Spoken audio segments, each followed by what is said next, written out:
मंडळी, अनेकांना पोस्टाच्या मासिक उत्पन्न योजनेच्या बाबतीत एक प्रश्न कायम पडतो की 1,00,000 रुपयांच्या ठेवीवर 7.4% व्याज दराने दर महिन्याला व्याजापोटी 740 रुपये मिळायला हवेत, पण आपल्या व्हिडिओमध्ये तर आपण दर महिन्याला 617 रुपये मिळतात असं दाखवतो. असं का?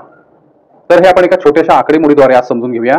जर तुमची ठेवीची रक्कम 1,00,000 रुपये असेल तर त्याचं व्याज 7.4% दराने एका वर्षात म्हणजे 12 महिन्यात 7,400 रुपये होतं. आता अनेकांची आकडेमोड करताना एक छोटीशी गडबड अशी होते की ही मंडळी 7,400 या वार्षिक व्याजाच्या रकमेला 10 ने भागतात, जे चुकीचं आहे. कारण एका वर्षामध्ये 12 महिने असतात, त्यामुळे प्रत्येक महिन्याच्या व्याजाची रक्कम काढायची असेल तर वार्षिक व्याजाच्या रकमेला 12 ने भागावं लागेल. ठेवीची रक्कम 1,00,000 रुपये असेल, व्याजदर 7.4% असेल आणि वार्षिक व्याज 7,400 रुपये मिळत असेल तर 7,400 भागिले 12 बरोबर 616.667 ही संख्या येते, ज्याची पूर्ण संख्या 617 रुपये होते, जी दर महिन्याच्या व्याजाची रक्कम असेल. म्हणूनच पोस्टाच्या मासिक उत्पन्न योजनेत 1,00,000 रुपयांच्या ठेवीवर 7.4% व्याज दराने दर महिन्याला व्याजापोटी 617 रुपये मिळतील, 740 रुपये मिळणार नाहीत.